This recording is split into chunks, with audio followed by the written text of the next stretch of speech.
I truly am excited about being here. Leadership is so important to who I am, to how I've gotten to be a college president. And I want you to realize too, that coming as freshmen and sophomores, that you're leaders already. Just think about it. How many of your first generation or first in your family to go to college? Let's clap it out for you. Okay? Just knowing that your family members seeing you now, pursuing your education, you're leading not only older generations, but younger ones that come behind you. If you have siblings, you have cousins, you have people in your families, friends even. That's a big deal. That is a big deal. For the rest of you that are not first generation, even pursuing, it puts you in a small percentage of citizens that actually are getting a post-secondary degree. So being here, you're leading from that perspective. As you start figuring out the different organizations, I know I saw some SGA leadership in here a little while ago. Organizations you need to belong to, some of your commuters, some of you staying on campus. This is the best time of your life. Enjoy it. All you do is get your lesson. You know what that means? Get your lesson. That's a Southern thing. That means you need to study. Okay? And focus on your education. Enjoy, but also realize that you're not just doing this for your family, you're doing it for yourself. So find what your passion is.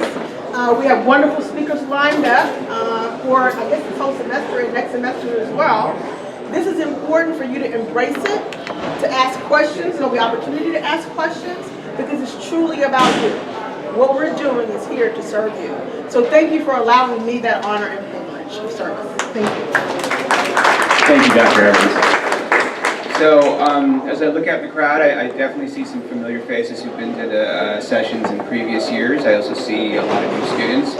To just give a quick recap of what we try to do, we're going to be holding these sessions with regularity just about every month with special guests that will be coming in to provide not just their insights on what they do for a living, but also to talk a little bit about the pathway that got them to the position that they're in.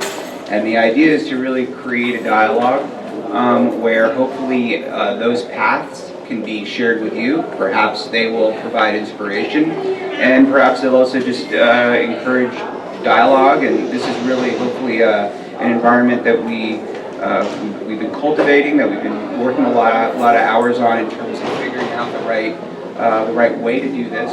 But our hope ultimately is that for each of you and for others who come to these sessions, that there'll be an opportunity to really understand what is out there in the marketplace and how students can really discover their passions and ultimately create a career for themselves.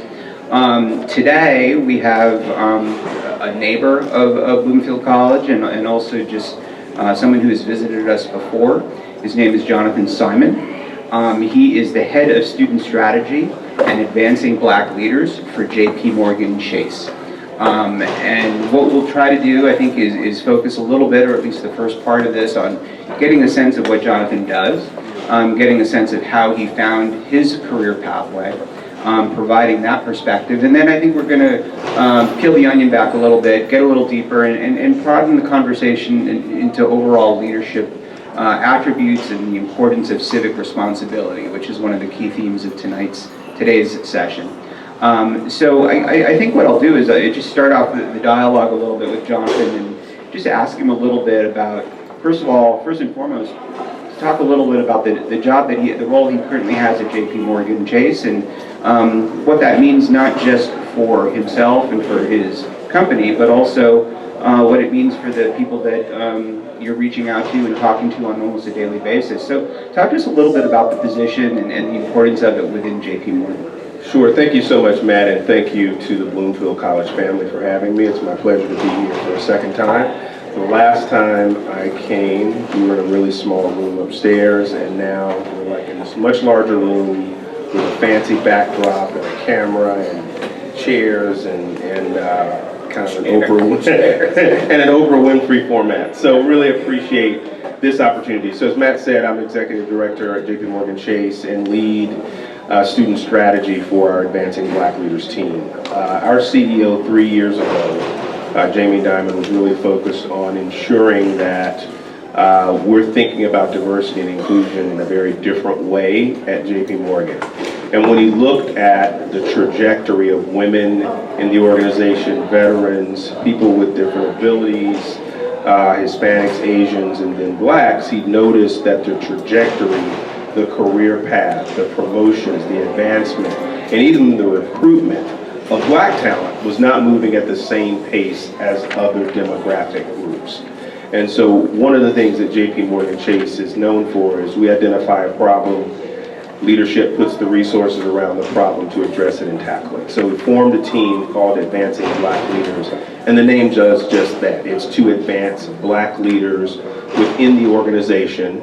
And my role in that strategy is I own the student cohort. So I'm responsible for recruiting every black and Hispanic student that comes to work at Jpmorgan Chase. We've got 19 summer internship programs, everything from technology to audit to HR, investment banking, capital markets, wealth management, compliance, so on and so forth. And we work with a number of partner organizations that feed us talent. So organizations that all of you should become aware of if you're not already familiar. Inroads, SEO, I don't see pens and paper moving. Inroads, SEO, Management Leadership for Tomorrow are all organizations that help talent like you find opportunity. So one of the things that we know is talent is equally distributed, but opportunity is not, right? Talent is equally distributed, but opportunity is not. So the same talent that exists here at Bloomfield exists at Rutgers, exists at Columbia, exists at Montclair State, but the opportunity set for all those students at all those schools is not necessarily equal, right? So you have a lot of recruiters and a lot of firms going to certain schools because of the perception that the best students are at school X. And many times you choose to go to a school simply sometimes because of geography. I don't want to catch a bus or fly and be out of state. My grandmother's sick, so I need to be able to walk to school and back home. That's just based on proximity. So students pick schools for a lot of reasons, and what we know through the work that I do is that I can reach students in a lot of different ways without having to show up on every campus. So in summary, my goal is to help the firm build a more diverse workforce with an intense, unapologetic focus on black and Hispanic students. So I want to take a step back from that in terms of what you just said and provide a little context. Obviously we have a lot of students here today. Some are on the younger side that haven't necessarily thought about a career. Some of the folks here might not necessarily know what kind of industries are even out there. So let's start with just talking about Jpmorgan. And obviously it's part of the financial industry, but talk to us a little bit about what Jpmorgan does, why it is such a powerful force within our economy, and where are the kind of roles for students who are coming right out of college, who are looking for an opportunity in the financial sector. Tell us a little bit about what they can, what they might be interested in, or what they can expect come a couple years from now when they're looking for work. Sure, so just a quick recap on Jpmorgan Chase. Is the largest bank in the U.S. and one of the top banks in the world. 250,000+ employees work at Jpmorgan Chase. When you think about the Chase Bank, how many of you have seen a Chase Bank in your respective neighborhoods? Perfect. So Jpmorgan Chase is an amalgamation of a number of different brands.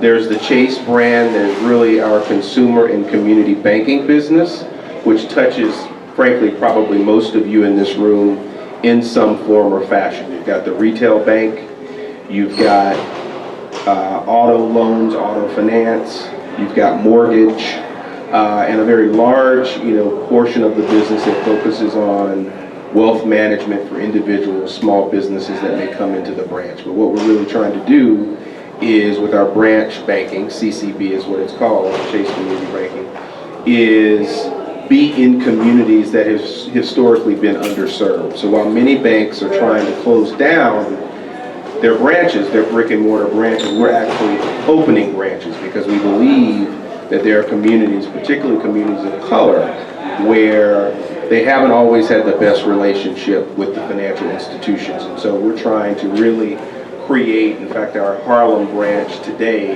they had a big grand opening, and they're trying to create the branch as more of a place where people can convene, learn how to run a small business, learn what credit's all about, understanding how to create savings, understanding how to get a mortgage, really understanding their entire financial health, as opposed to a place where you just do transactions. And so when you think about that business, that's just one portion of the business, one of the largest growing portions. The other side of the business, the more Jpmorgan side, deals with large companies.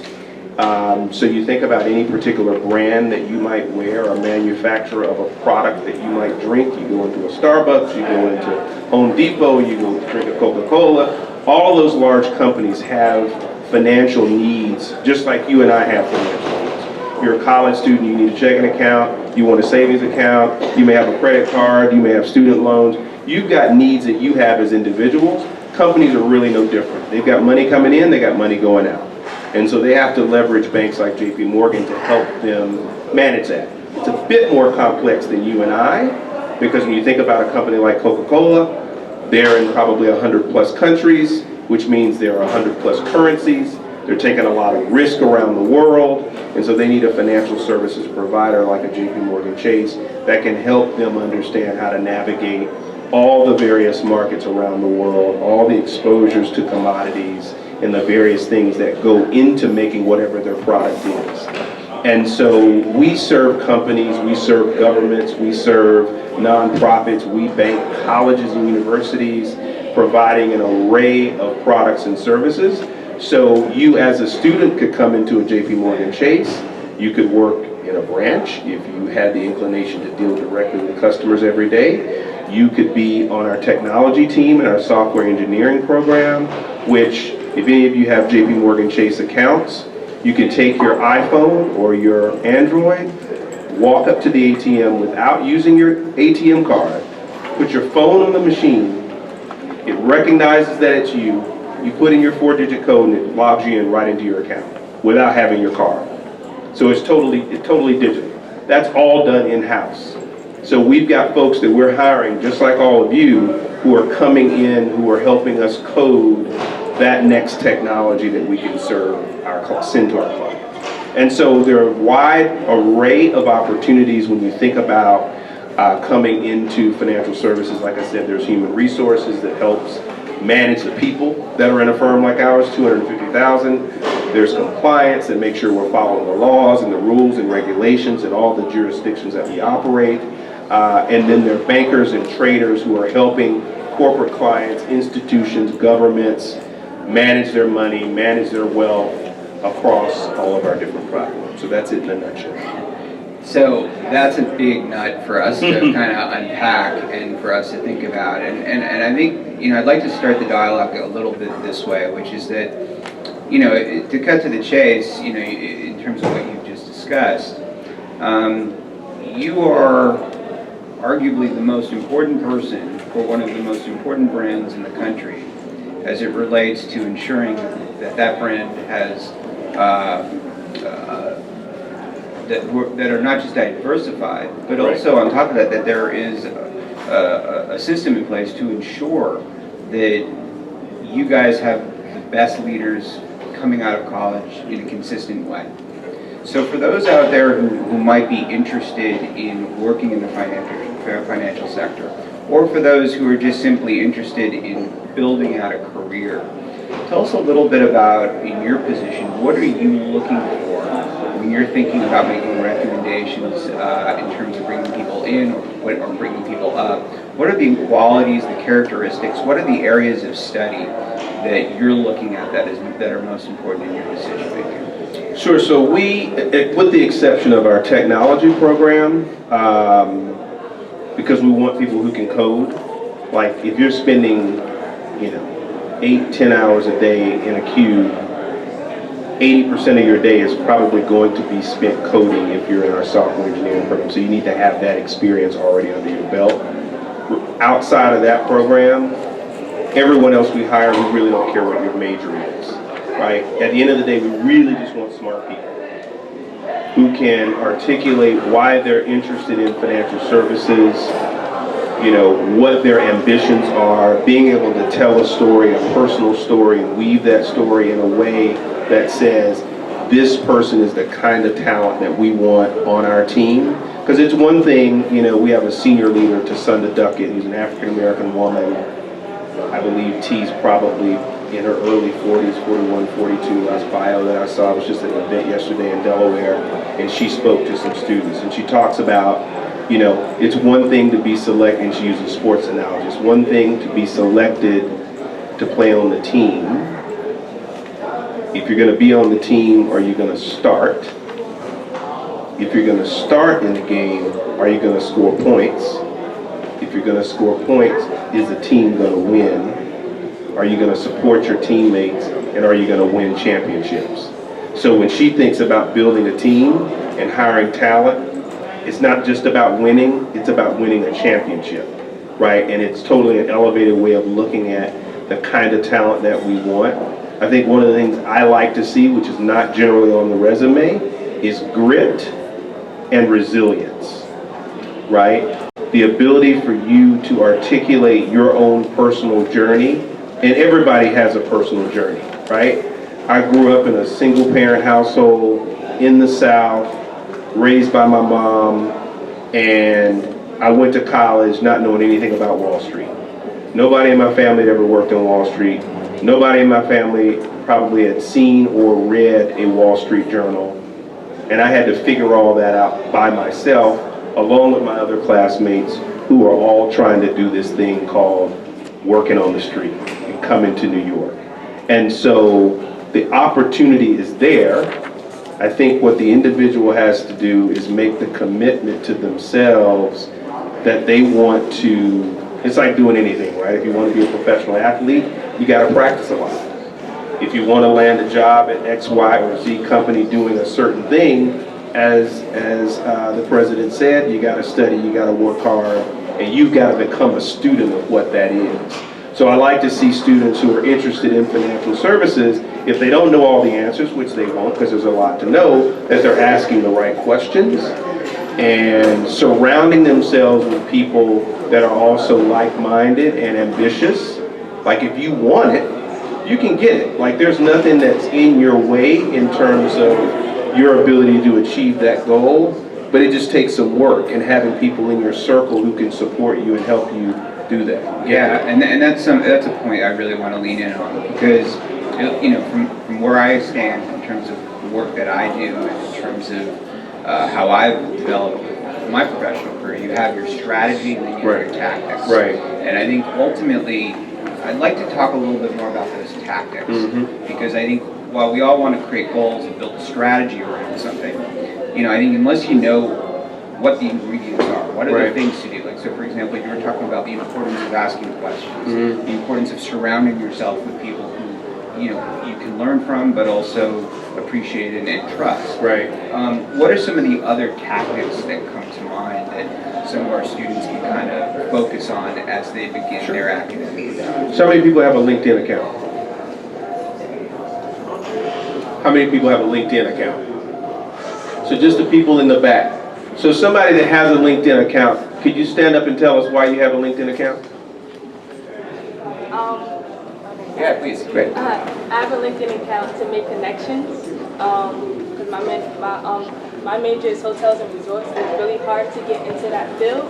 So you need connections, and last year I went to career development, and she helped me get in touch with people who also in that field, like first party, second party, and third party. Third party is the person who you come in contact with first, and first party is somebody who you come in contact with, the highest of the highest. So for me, a LinkedIn account was easier for me instead of just looking for jobs and stuff, just going and get in touch with people, trying to make connections and get into internships. Anybody on the back? My man in the Jurassic Park shirt, you said you got a LinkedIn account. Do you mind standing up and tell if your answer is different than hers? Is it different or is it the same? Stand up, please. I'm gonna get this.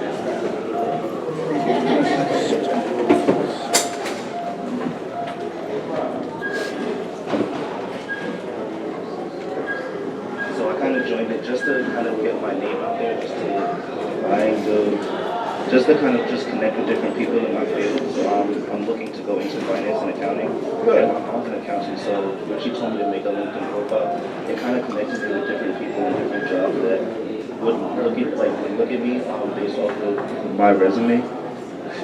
Okay, so for all my people in the middle, y'all kind of look like we don't have our LinkedIn profiles. So you see all the people that raise their hand in the back and on the sides that do. Make sure you reach out to any of those people if you know who they are. But LinkedIn is your, and this is not a plug for them, but I think it's important to raise because this is one of the first things I would recommend all of you do, regardless of your major, regardless of your career interest. Because as the young lady said, it starts to connect you with people who are doing what you're interested in, right? And so it's like a digital resume. Every job that you've had, you put your picture, you put all those jobs that you've had on LinkedIn. You're able to click on your interest, organizations and things that you're interested in. Number one, you'll start to connect with other students at other schools who can be your resources, but you also connect and have the ability to reach out to professionals who are in the industry that you're interested in so that you can get in the flow. Because part of being, part of opportunity and seizing opportunity is being connected to people that can bring you into those opportunities, make you aware of things, whether that's a student, whether that's a professional at a company. So I would advise everyone, first of all, to take your resume. If you haven't started your resume and you're totally starting from scratch, you can work on both at the same time. But I would take my resume if I have one and sit down with the LinkedIn, log in, create your profile, it's free, and set it up that way you have that digital footprint. Because that's what companies will pull up. If I'm going to meet students, if I'm talking to somebody, if I'm interviewing somebody, I'll go look at their LinkedIn profile first. Because I can go on there and see everything, for the most part, that I need to know about that person's background, their education, their experiences, perhaps where they're from. It doesn't really get into like a lot of personal stuff about your hobbies. You can put that stuff on there if you want, but it is definitely one of the first things I would suggest. And then the second thing I would suggest is, regardless of what you're interested in, is doing mock interviews, like whether it's with your neighbor, your roommate, the career services office, if they offer mock interviews, because interviewing is a process of storytelling. You're telling a story to somebody you've never met about you in perhaps 30 minutes as to why we should consider you for this job, right? And your ability to convey that in a clear, concise way to that person who's interviewing you is what makes the difference between somebody who gets the job and somebody who doesn't. And particularly as you move into a more professional context, not getting a job at the local sandwich shop or, record store or whatever the case may be, you want to make sure that your interviewing skills are sharp and that you can go into that interview with a level of confidence. You're prepared to ask questions and be prepared on that particular company and be able to articulate that. It's very helpful advice, and I think ultimately it's those tactics, understanding how you can promote yourself, build your brand, but also reach out and ask questions. Those are constants in a career, professional environment. And we are going to open it up for questions. I know there'll be many. But before we do, I also want to segue over to kind of our theme today, which was about leadership and also civic responsibility, because I think a lot of the things that you're talking about reflect both of those two areas. Ultimately, I would imagine that when you're out there developing leaders, when you're out there recruiting leaders, there are characteristics of what not just means to be an ideal candidate, but also as you're envisioning leaders for the future and bringing those future leaders to Jpmorgan, there are certain characteristics that you see in people or that you would like to see in people within the company. We talked a little bit about what an ideal candidate is. We've also talked about how an ideal candidate can better promote themselves. But what about taking that ideal candidate and fast forwarding them 5-10 years from now? What kind of leaders are you trying to develop within the program that you have at Jpmorgan? I mean, ultimately, the way I look at your position, and this is from knowing you, but this is also from my own research, is that basically Jpmorgan created this position for you, and you've kind of dove into this position, and you built an infrastructure within Jpmorgan that just simply did not exist, especially for a variety of minority communities. Right. So, while the position is somewhat new in the fact that you've been at it for about 3 or 4 years, some of these folks are now in a position where they've been with the company a little bit longer, and that they're developing into true leaders within the company. Talk to us a little bit about the development and the characteristics that you're seeing in all of these efforts that you're putting into diversifying Jpmorgan. Yeah, I think, characteristics of the leader. I was, in fact, in Delaware yesterday. We hosted an event for probably 40 college students who are interested in one of our programs at the firm, within our retail bank, actually. And we spent some time talking about leadership. And I asked the folks in the room, in fact, this particular program is called the Chase Leadership Development Program. And so I asked around the room, how many people think that they're leaders? And interestingly, there were some people who did not raise their hand. And so I called on them and said, why do you not think you're a leader? And the person, they both said almost the exact same thing, which is that they don't lead people. They've never been in a situation where they're responsible for a group of people to kind of guide them to a common goal. And I was like, point well taken. That's one example of leadership, right? Leadership is also, you could be a big brother or big sister, and your siblings look up to you, and they watch you, and they observe your behavior, and you pass on wisdom to them, and you show them good role modeling skills. That's leadership, right?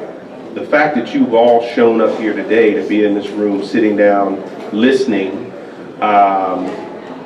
is leadership. Because you're trying to develop yourself, and you're going to take what you've learned here, hopefully share with others.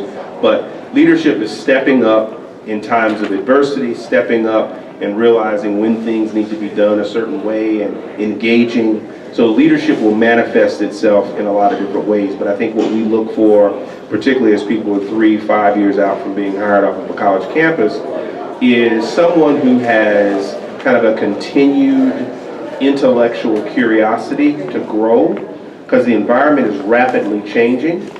One of the examples that one of the leaders gave yesterday is that there was a time when Friday nights people would go to a place called Blockbuster, right? And you go to Blockbuster and you figure out what movie you wanted to watch, and that was like what people did. Now nobody even thinks about Blockbuster. Then there was a time when Netflix used to send you disc in the mail in a little red envelope, and then you watch it and you send it back to them. Now that little red envelope doesn't come anymore.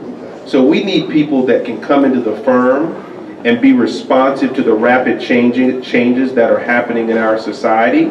Because, if Blockbuster were still open, they'd be a dinosaur, because nobody's going to check out a movie when you can just pull it up on your phone or your iPad or whatever and watch it real time, stop it, come back to it, and not be charged a fee, right?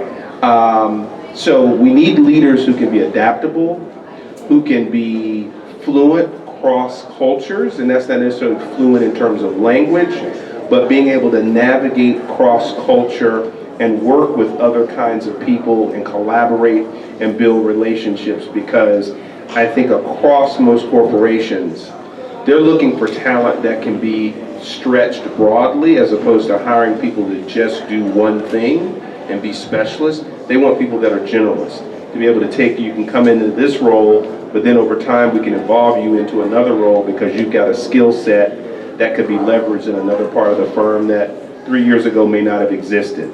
So with the rapid change of society and culture, bringing people in as leaders who can be adaptable, flexible, nimble, smart, hungry, resilient, all those characteristics I think are necessary to be effective in this kind of age that we're in, just given the rapid changes. And those are so many characteristics, and in a lot of ways those are ideal characteristics.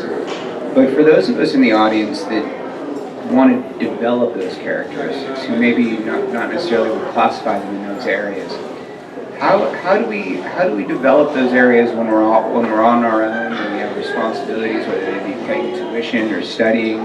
What are the kind of things that students can be doing, that all of us can be doing, to kind of give ourselves a check, to sort of say, okay, am I developing in this capacity in the right way? How do I become more nimble? How do I become more forthright to, share my opinions with an executive such as yourself? I mean, are there any tips or thoughts on something like that? No, that's a good question. I think it happens over time. There's no secret antidote I can give you. So you do this and you're going to be nimble. I think you have to constantly put yourself outside of your comfort zone. You have to be comfortable dealing with the unknown, the uncertainty, because that's what operating in this new kind of corporate environment that we're in, whether you're working in a startup or whether you're working in a 300-year-old, 200-year-old company like Jpmorgan, is being able to adapt. And so I think the more you can push yourself and put yourself in situations where you're uncomfortable, you have to be uncomfortable. You have to be comfortable with the uncomfortable, right? And I think the more you do that, as you evolve as a college student, as a young professional, you'll be more comfortable with that kind of uncertainty that comes with these environments, that rapid pace in which we operate. I think you're obviously all in college, and this is a great institution to build those skills. So much of what I learned in college was not in the classroom. I went to a small historically black college in Atlanta, and so much of what we learned was from each other, right? Where each of us had different sets of experiences. And I think many of you are probably more resilient than you may acknowledge or realize, because like I said before, we all have our own personal experiences. We all have our own personal stories. I mean, my parents got divorced when I was 7 years old, and being able to bounce back from not having a dad in the household who lived 10 miles away, would say, I'm coming to pick you up, and I was that kid sitting on the front stoop, waiting for him to come. Maybe he's coming, maybe he's not. Then not coming. Then the next time he says, okay, he's not gonna come. That's resilience. You're dealing with that. You're dealing with uncertainty, right? And so you're honing that skill every day now, whether you realize it or not, depending on your own situation. And so I think it's acknowledging that that is a part of your toolkit, that ability to be resilient, that ability to have grit, just has to shine through in the work context. And I will say this, as I told the students yesterday, you have to go into these spaces knowing that you belong. For so many generations, people of color in a work environment, corporate America, we have been made to feel that we're not enough. And you have to know that you're enough. The fact that you're here and that you're in college, out of all of the life outcomes that you could have had, I'm in the middle of watching season 3 of Snowfall. How many people watch Snowfall? Okay. There's a young girl on Snowfall. She's dating a guy in the neighborhood who's a drug dealer, right? Real cool guy. They broke up or whatever. She's getting ready to go to Spelman. And she was already doing drugs, right? But not smart girl doing drugs. And then one night at one party, somebody says to her, hey, why don't you try this? And she tries this, and it's crack. She's 3 weeks away from going to Spelman.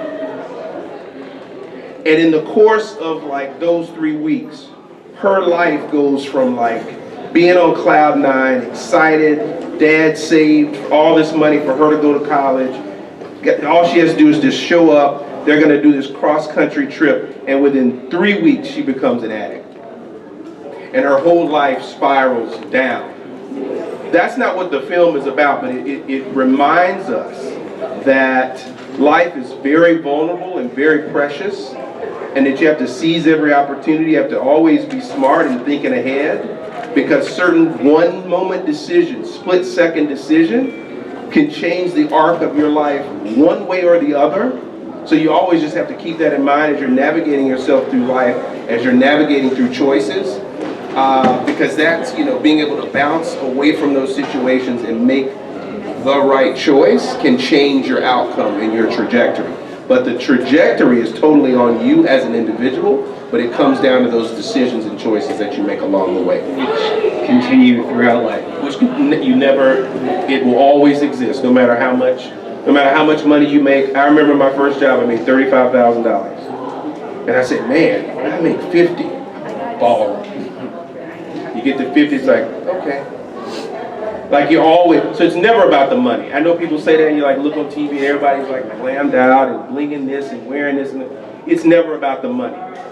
The people that you look at in society who have done incredibly well financially, it's because they truly enjoy what they do.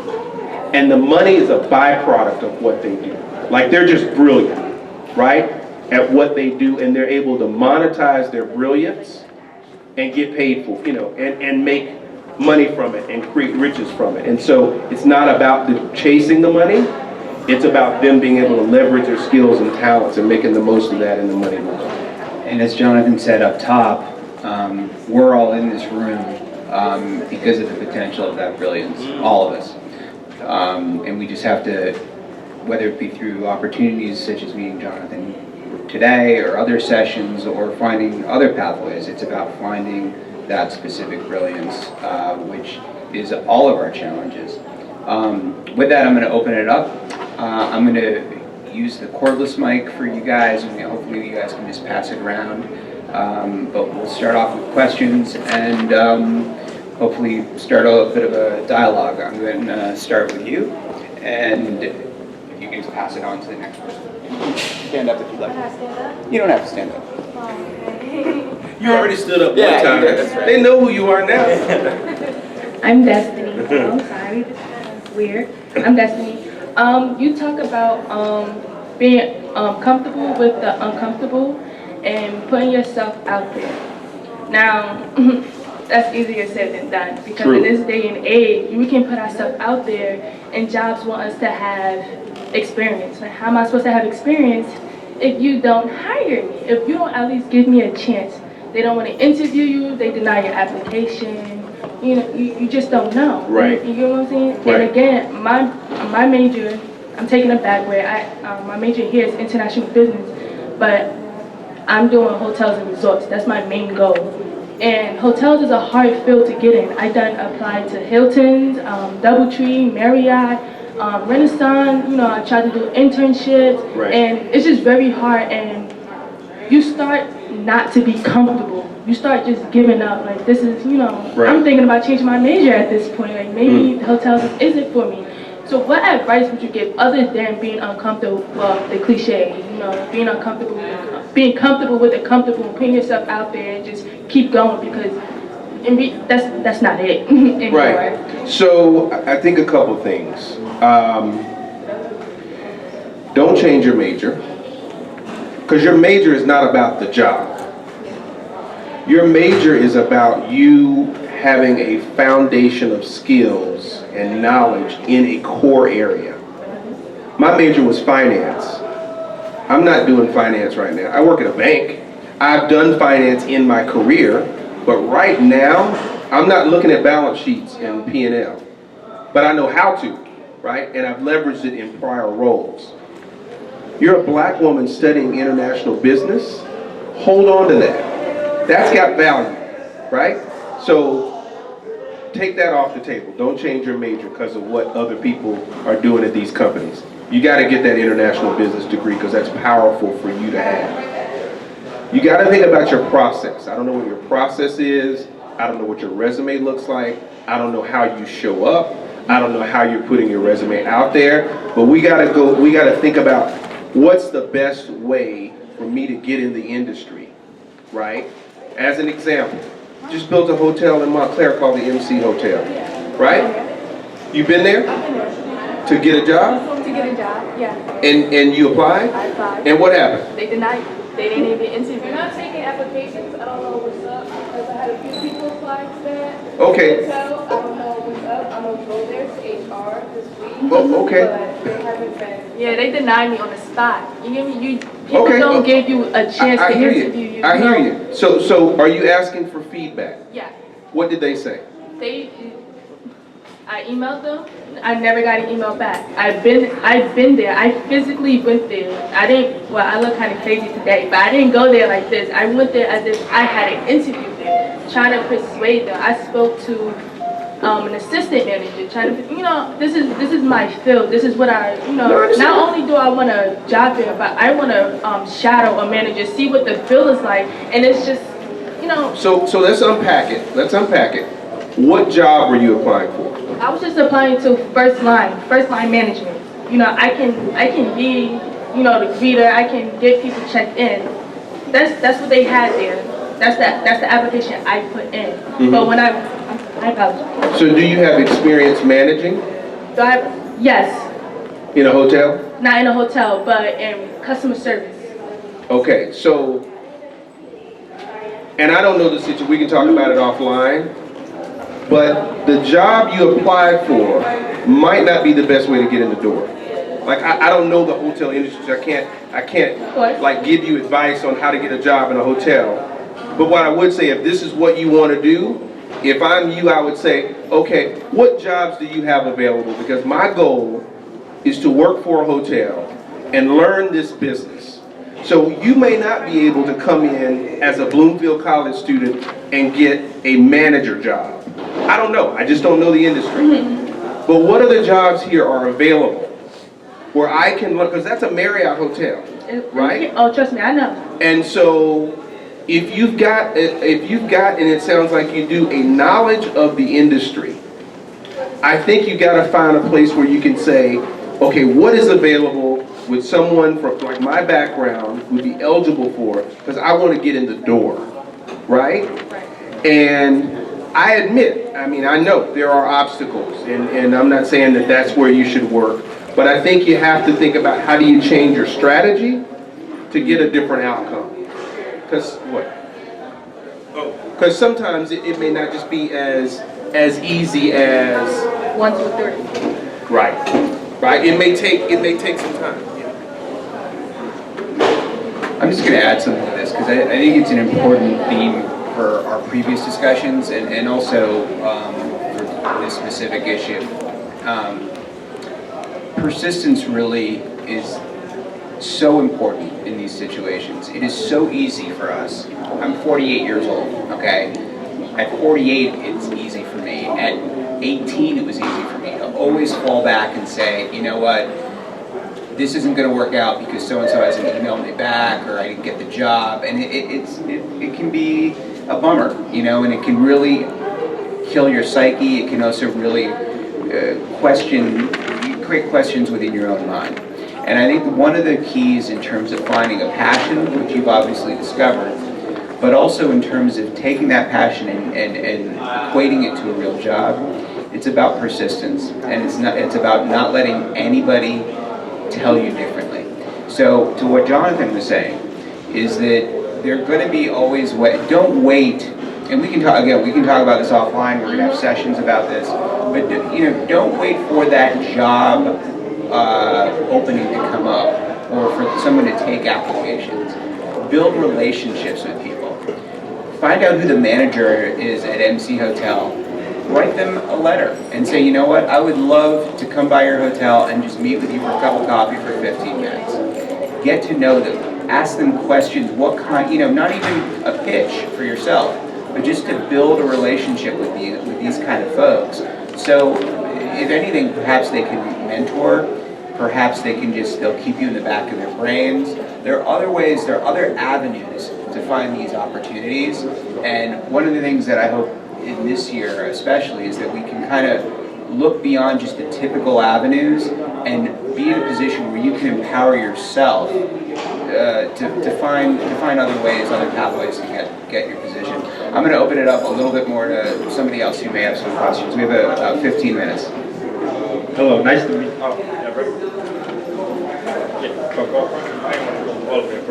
My name is Sudan Hidalgo. I'm 27 years old, and I was reading the paper, and it says that you graduated from Morehouse College in Atlanta.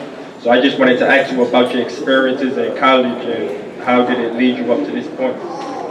Sure. And if you want to get my card before you leave, I can give you some. I'll give you some other insights. So college was, for me, probably the best time of my life. You know, for those of you that are not familiar, Morehouse is all male. And to be a black man in an academic situation with all black men is incredible, who are from various parts of the world, various backgrounds, even the people who were from America, from the U.S. My roommate was from Louisville, Kentucky. I never met anyone from Kentucky, who listened to heavy metal music, you know, Megadeth and Black, you know, I don't even remember all the random groups, but like real heavy stuff. I'm like, wow, a black dude that listens to heavy metal, like this is an interesting, but it just shows you the diversity of us as a people. I was actually told by my high school guidance counselor that, you know, you are too smart to go to a black college. She actually said that with like straight face, and that was really fuel for me to actually decide to go, because, you know, it showed me how ignorant she was to what the institution was, and what it means. So yeah, it was, you know, it prepared me for life. It prepared me for being not only a professional, it prepared me to be a civic leader, because one of the things that's kind of inculcated and we're taught is that it's not enough just to go get a degree, go off, get a job, and make money for yourself and for your family. How are you impacting the community in which you live, in which you exist? And so there's a real focus around contributions that you can make back to society to influence society.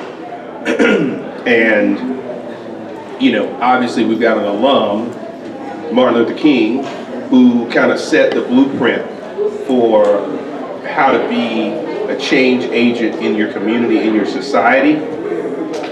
And so that experience, man, was life-changing. And this was, you know, I was in college in the early 90s, so this is like when hip-hop was just taking off, and these guys from the Bronx and Brooklyn showing up on the yard with all this hip-hop and, you know, break dancing and all, and we're like, I'm from Georgia and I'd never seen some of this stuff before. I had heard some of the music, but really growing up in an age where, and in an institution where my blackness was celebrated, and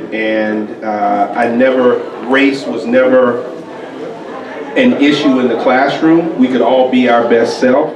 We were all taught to be our best self, so it was transformative, and it provided kind of the lacquer across my body to be able to go into corporate America every day, to know that I belong in those spaces, that I don't have to fit a narrative that people have already defined me as, and that I have something to offer and something to contribute. So, Okay, thank you. I just wanted to ask you one more thing. Slipped my mind, but it was something about jobs. How did you, like, through college, did you have like a consistent job that you kept? Yeah. I just wanted to get into that too. Like, how did you manage, you know, to keep a job and to stay on the right path, you know? So, sure. So I had, my work study was in the Career Services Office. So how many of you have been to the Career Services Office here at Bloomfield? Okay. And when you go in there, do they know who you are? All right. So that fundamentally, you have a Career Services Office, you gotta go, because you're paying for it. Number two, they've got to know who you are. And why do I say they need to know who you are? So they can refer you? There we go. Because you'll be top of mind when Hilton Hotels calls and says, we're interested in hiring 5 Bloomfield College students. Can you give us some names? If they don't know you, your name won't be one of the names they give, right? So building a relationship with the career services, and I saw this over 4 years working in the career services office as a college student, companies call all the time with stuff.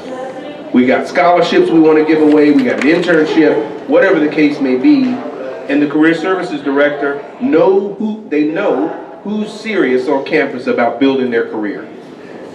That is your first resource, regardless of what you really want to do, to help you get positioned for that opportunity. So you got to work the hell out of that office. That's why they're there.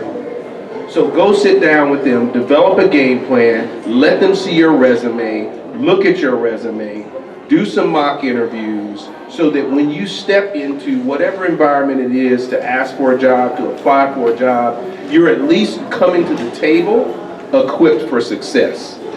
So that I worked in that office for 4 years, and because I did, I kind of had the first line of sight into opportunity. So I had an internship every year that I was in college in a company.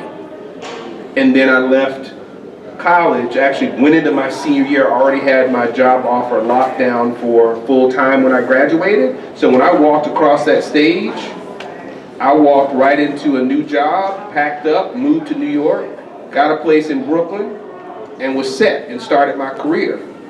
But it was not without a lot of hard work and a lot of interviewing. Sometimes I interviewed just to get the practice. Just to practice interviewing, right? Because depending on who you're sitting across from, they have preconceived notions about who you are. They've already defined you when you walk into the room. So your ability to convey your own story in 30 minutes or 15 minutes, or give them the impression that this is somebody I gotta have on my team, you gotta practice that. You gotta be able to tell your story, your elevator speech. Anybody heard of the elevator speech, the elevator pitch? Yeah. Tell me about yourself. Yeah. When I say tell me about yourself, you shouldn't have to stumble and try to find words to formulate and convey that message. You should just have your 30-second elevator pitch. Probably have a 1-minute version, 2-minute version, so that you can really engage with people so they can say, yeah, this is somebody I want to hire. So yeah, I did. And I had a lot of friends around me who were all kind of trying to do the same thing. We were all business students, but we knew the importance. We were taught from freshman year, you got to have an internship. You got to work in a company. You got to get that experience. And when you graduate, you're walking across the stage with a job. Not trying to figure it out, not looking through the classifieds, not going online on some big Craigslist website, whatever the case may be, to find opportunity. The opportunity is coming for you because you built up a resume of experiences that people want and find attractive. Thank you. And in this day and age, I will say, all these companies that you're probably interested in, they all have career websites. On their company page, go to careers and find early career opportunities. All these companies that you might be interested in have jobs, internships, experiences where they will fly you in and let you interview with the company or get to learn about the company if you've got the GPA. Now there's steps to this thing. You got to have the GPA, right? You've got to have a good resume. Resume can't have errors on it. So there are a lot of things that you got to have set up in order to be ready for those opportunities. But once you lock those things down, you should begin thinking about how do you get exposed to those different opportunities. I think we have time for a couple more questions if we have. Thank you very much. Who else we got? Nobody else. 2 questions. That's all we have?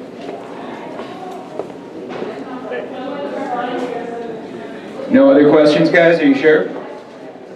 Okay, I think Jonathan, we could. He had a question. Who we got for us? My dad.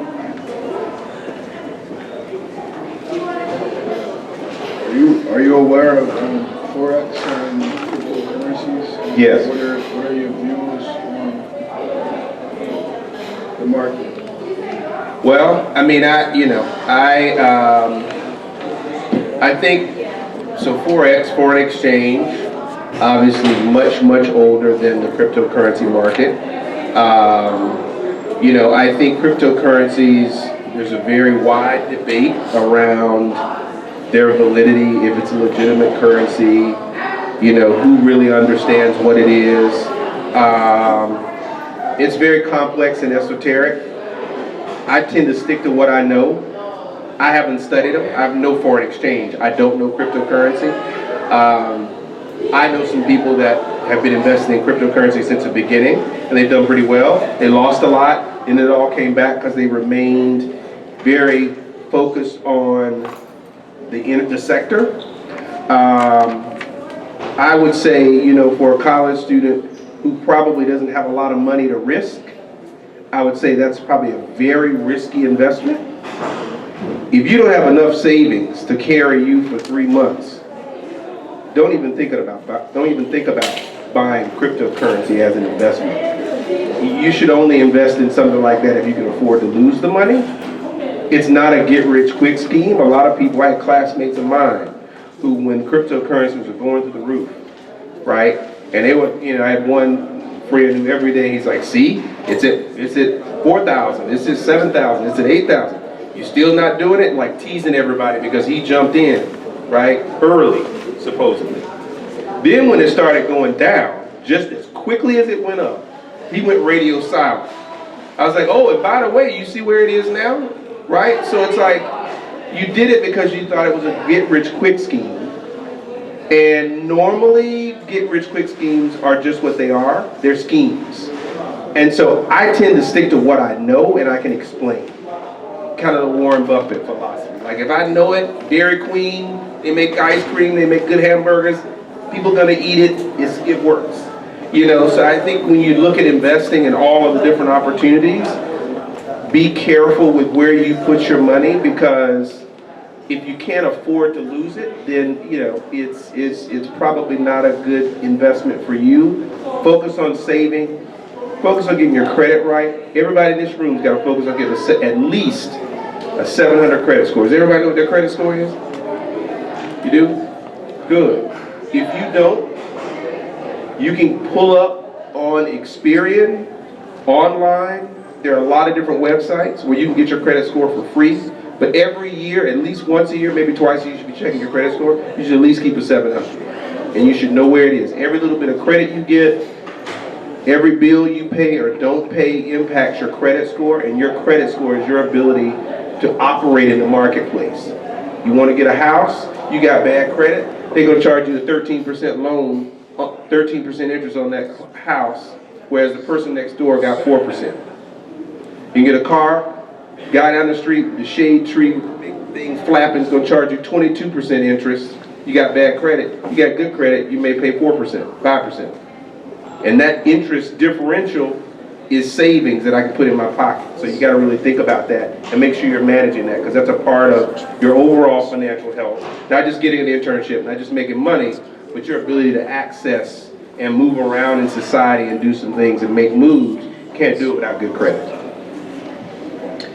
So we're up at the end of our hour. I want to thank Jonathan for joining us today. I think his words, his story, the experience that he provided us today has been extraordinarily helpful, both on individual levels, but also in terms of the themes and the focus of these seminar classes.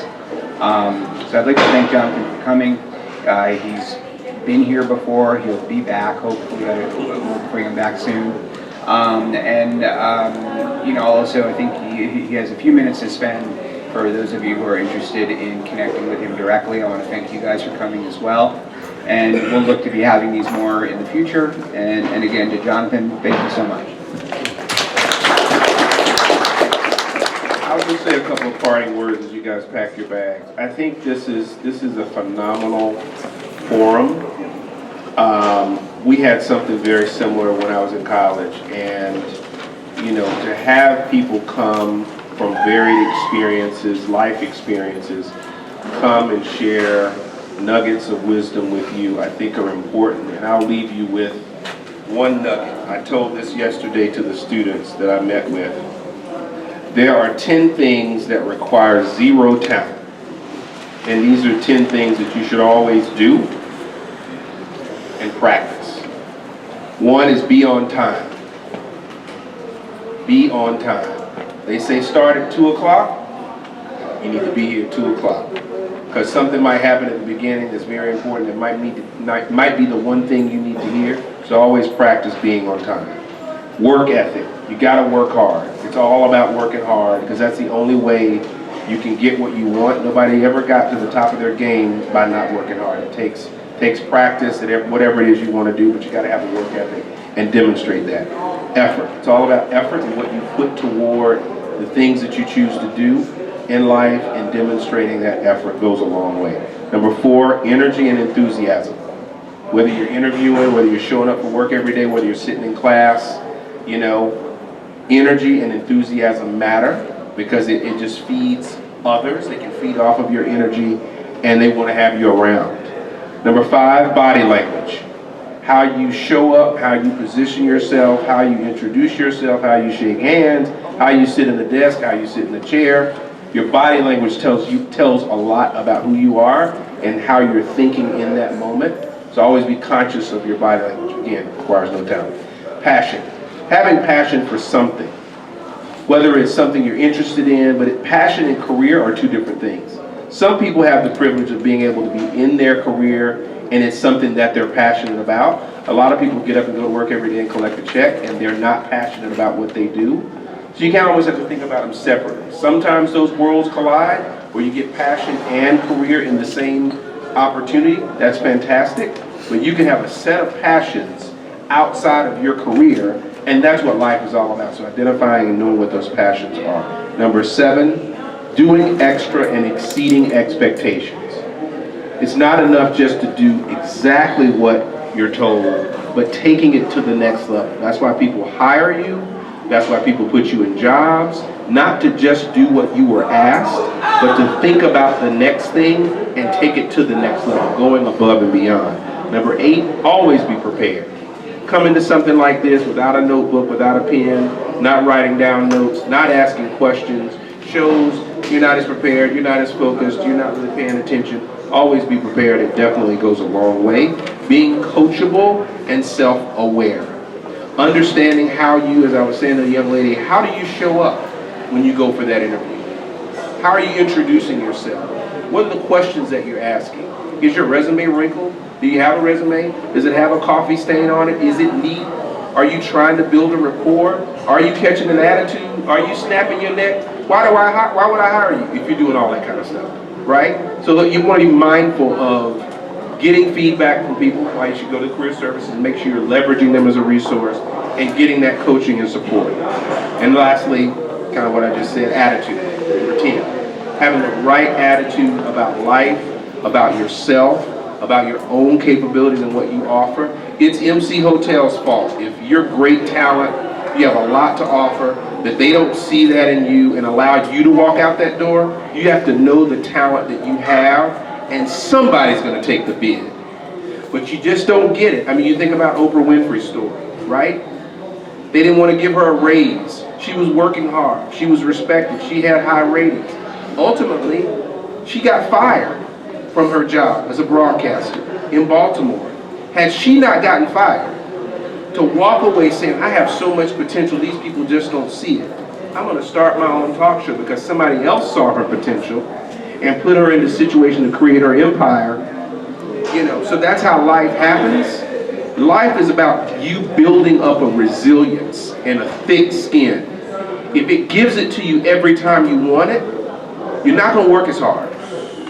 So it makes you work hard because when you get it and you've earned it, you feel like you've gone through the trial and tribulation and you deserve it. If it's just handed to you, then you take it for granted. So don't push back on the fact that you're going to get some no's in life. You got to turn those no's around for yourself and seize that moment as a learning opportunity and check yourself on what you may have done wrong, what they may have done wrong, so that the next time you hopefully get the outcome that you deserve. Okay? Thanks.